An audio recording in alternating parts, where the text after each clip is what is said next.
Hello friends, आज हम कक्षा 7वीं के पाठ 1000 वर्षों के दौरान हुए परिवर्तनों की पड़ताल को पढ़ेंगे।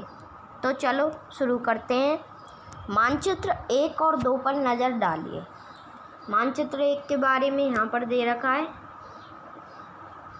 मानचित्र 1 12वीं सदी के भूगोलवेत्ता अल इद्रिसी का बनाया हुआ दुनिया के नक्शे का एक हिस्सा, जिसमें भारतीय उपमहाद्वीप को भूमि से समुद्र तक दिखाया गया है। तो मानचित्र 1 अरब के भूगोलवेत्ता अल इद्रिसी के द्वारा बनाया गया था 1154 में। यहाँ जो नक्शा दिया गया है वह उसके द्वारा बनाए गए विश्व के नक्शे का छोटा सा हिस्सा है जो भारतीय उपमहाद्वीप को दर्शाता है। मानचित्र 2 एक फ्रांसीसी मानचित्रकार गिलॉम दे लिस्ले ने बनाया था 1720 में। उसका नाम यहाँ पर नहीं पर यहाँ पर दे रखा है। मानचित्र 2 18वीं सदी के आरंभ में गिलॉम दे लिस्ले के एटलस नूवो के अनुसार यह उपमहाद्वीप, तो ये गिलॉम दे लिस्ले के द्वारा 1720 में बनाया गया था। वह एक फ्रांसीसी मानचित्रकार था। तो यहाँ पर एक शब्द आया मानचित्रकार।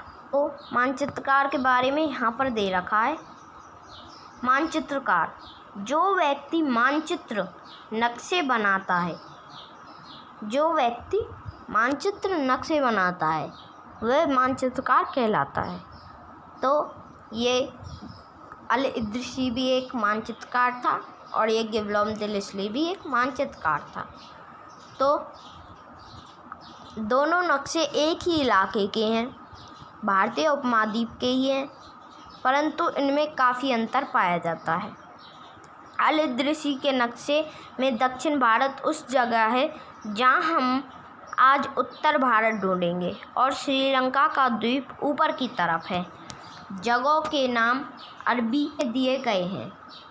उनमें कुछ जाने पहचाने हैं, जैसे कन्नौज।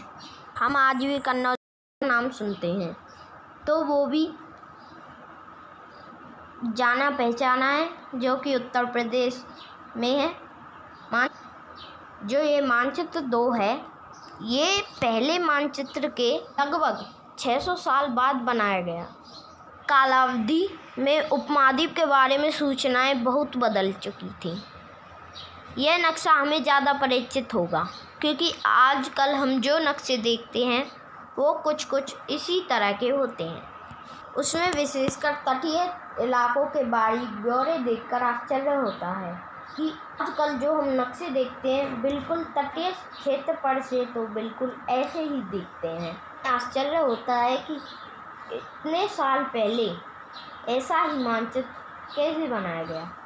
अब के नाविक तथा व्यापारी अपनी समुद्र यात्रा के लिए इस नक्शे का ही इस्तेमाल किया करते थे। इतनी ही महत्वपूर्ण एक और बात थी कि दूसरे युग का मानचित्र अंकन का विज्ञान भी बहुत बदल गया था। इतिहासकार जब बीते युगों के दस्तावेजों, नक्शों और लेखों का अध्ययन करते तो उनके लिए उन सूचनाओं के संदर्भों का, उनकी भिन्न भिन्न ऐतिहासिक पृष्ठभूमि का ध्यान रखना जरूरी था। नई और पुरानी शब्दावली। तो अगर समय के साथ साथ सूचनाओं के संदर्भ बदलते हैं तो भाषा और अर्थों के साथ क्या होता है। ऐतिहासिक अभिलेख होते हैं जो वे कई तरह की भाषाओं में मिलते हैं। ये भाषाएं भी समय के साथ बदलती रहती हैं।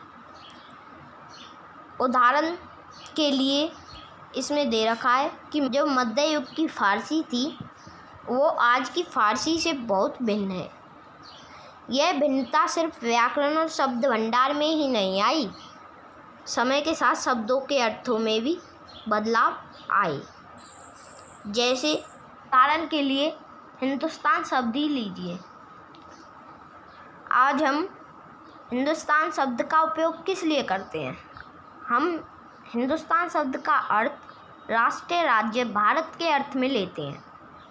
13वीं सदी के फारसी के इतिहासकार मिनाज सिराज ने जब इस शब्द हिंदुस्तान का उपयोग किया तो उनका आशय पंजाब, हरियाणा और गंगा यमुना के बीच के इलाकों से था। जिस राज ने इस शब्द का राजनीतिक अर्थ में उन इलाकों के लिए इस्तेमाल किया जो दिल्ली के सुल्तान के अधिकार में आते थे। सल्तनत के प्रसार के साथ साथ हिंदुस्तान के अंतर्गत आने वाले क्षेत्र भी बढ़ते गए, लेकिन हिंदुस्तान शब्द में दक्षिण भारत का समावेश कभी नहीं हुआ। इसके विपरीत 16वीं सदी के आरंभ में बाबर ने हिंदुस्तान शब्द का उपयोग इस उपमहाद्वीप के भूगोल यानी पशु पक्षियों और यहाँ के निवासियों की संस्कृति का वर्णन करने के लिए किया। प्रयोग 14वीं सदी के कवि अमीर खुसरो द्वारा प्रयुक्त शब्द हिंद के कुछ समान था। उन्होंने भी हिंद शब्द का अर्थ भूगोल, पशु पक्षियों और यहाँ के निवासियों की संस्कृति का वर्णन करने के लिए ही किया। मगर जहाँ भारत को एक भौगोलिक और सांस्कृतिक सत्ता रूप में पहचाना जा रहा है, वहाँ हिंदुस्तान शब्द से वे राजनीतिक और राष्ट्रीय अर्थ नहीं जुड़े थे जो हम आज जोड़ते हैं। इस शब्द का उपयोग करने से पहले इतिहासकारों को सावधान रहना चाहिए, क्योंकि अतीत में उन शब्दों का अर्थ कुछ अलग ही था। उदाहरण के लिए विदेशी एक सिंपल सा शब्द ही ले लीजिए। हमारे लिए आज इसका अर्थ क्या है? ऐसा व्यक्ति जो भारतीय ना हो, दूसरे किसी और देश का हो। परंतु मध्य युग में मानो किसी में आने वाला कोई भी अनजाना व्यक्ति उस समाज या संस्कृति का अंग ना हो, उसी से सब विदेशी कहा करते थे, वही विदेशी कहलाता था। ऐसे व्यक्ति को हिंद में परदेशी और फारसी में अजनबी भी कहा जाता था। कोई भी नगरवासी, ये जो वन का वासी होता था, वनवासी, वह विदेशी होता था। किंतु एक ही गांव में रहने वाले दो किसान अलग धर्म के हों, जाति के हों या उनकी परंपराएं अलग हों, एक दूसरे के लिए विदेशी नहीं होते थे। इतिहासकार और उनके स्रोत। इतिहासकार किस युग का अध्ययन करते हैं और उनकी खोज की प्रकृति क्या है, इसे देखते हुए वे अलग अलग तरह के स्रोतों का सहारा लेते हैं। उदाहरण के लिए पिछले साल आपने गुप्त वंश के शासकों और हर्षवर्धन के बारे में पढ़ा। इस पुस्तक में हम मोटे तौर पर 700 से 1750 ईस्वी के तक लगभग 1000 वर्षों के बारे में पढ़ेंगे। इस काल के अध्ययन के लिए इतिहासकार जिन स्रोतों का प्रयोग करते हैं, उनमें आपको बहुत सी बातें ऐसी मिलेंगी जो पहले युग से वैसी ही चली आ रही हैं। इतिहासकार इस काल के बारे में सूचना इकट्ठी करने के लिए अभी भी सिक्कों, शिलालेखों, स्थापत्य, भवन निर्माण कला तथा लिखित सामग्री पर निर्भर करते हैं। इतिहासकारों के स्रोत, इसकी मैं आपको परिभाषा यानी डेफिनेशन देता हूँ कि उनके स्रोत क्या होते हैं। वह चीज़ जिससे इतिहासकारों को इतिहास लिखने में मदद मिले, वह ही इतिहासकारों के स्रोत कहलाते थे। तो पर कुछ बातें पहले से काफ़ी भिन्न थी। इस युग में प्रामाणिक लिखित सामग्री की संख्या और विविधता आश्चर्यजनक रूप से बढ़ गई।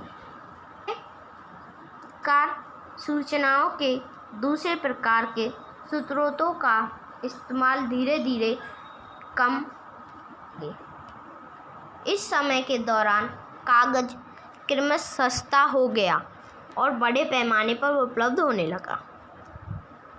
लोग धर्म ग्रंथ, शासकों के वृत्तांत, संतों के लेखन तथा उपदेश, अर्जियां, अदालतों के दस्तावेज, हिसाब तथा करों के खाते आदि लिखने में इसका उपयोग करने लगे। व्यक्ति, शासक, जन, मठ तथा मंदिर पांडुलिपियां एकत्रित किया करते थे। इन पांडुलिपियों को पुस्तकालयों तथा अभिलेखागारों में रखा जाता था। शब्दाया अभिलेखागार एक ऐसा स्थान होता था जहाँ पर पेजों और पांडुलिपियों को संग्रहित किया जाता था। आज सभी राष्ट्रीय और राज्य सरकारों के अभिलेखागार होते हैं, जहाँ वे अपने तमाम पुराने सरकारी अभिलेख और लेन देन के रिकॉर्डों को रखते हैं। चित्र 1।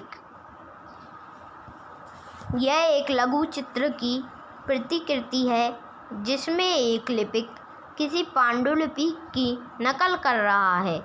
इस चित्र का आकार सिर्फ 10.5 सेंटीमीटर और 7.1 सेंटीमीटर है।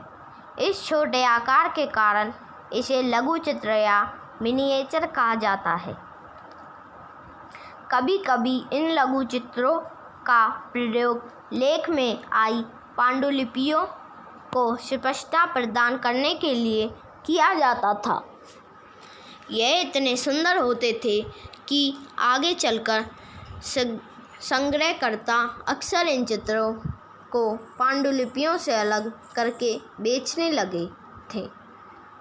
उन दिनों छापे खाने नहीं थे। इन पांडुलिपियों तथा दस्तावेजों से इतिहासकारों को बहुत सारी विस्तृत जानकारी मिलती थी, मगर साथ ही इनका उपयोग कठिन है। उन दिनों छापे खाने नहीं थे, इसलिए जो लिपिक या नकल नवीस हाथ से ही पांडुलिपियों की प्रतिकृति बनाते थे, यानी उनका दूसरा वृत्तांत लिखते थे। अगर आपने कभी किसी मित्र की कॉपी से नकल की हो, नकल से उसका काम उतारा हो, तो आपको अगर कोई शब्द समझ नहीं आया हो तो आप अपने मन से ही कुछ भी लिख देते हैं, तो इसी और आपके दोस्त की कॉपी में अंतर आ जाते हैं। इसी प्रकार जो नकल नवीस या लिपिक होते थे, उन्हें पांडुलिपियों में जो कुछ शब्द समझ नहीं आते थे, तो उन्हें वे अपने ही मन से कुछ भी लिख देते थे। इस बात से जो पहली पांडुलिपियाँ होती थी, उनमें और नकल नवीस और लिपिक जो पांडुलिपियाँ लिखते थे, उनमें महत्वपूर्ण अंतर आ जाते थे। तो पांडुलिपि की प्रतिलिपि बनाने में कुछ यही होता था। प्रतिलिपियाँ बनाते हुए लिपिक छोटे मोटे फेरबदल करते चलते थे, कहीं कोई शब्द, कहीं कोई वाक्य।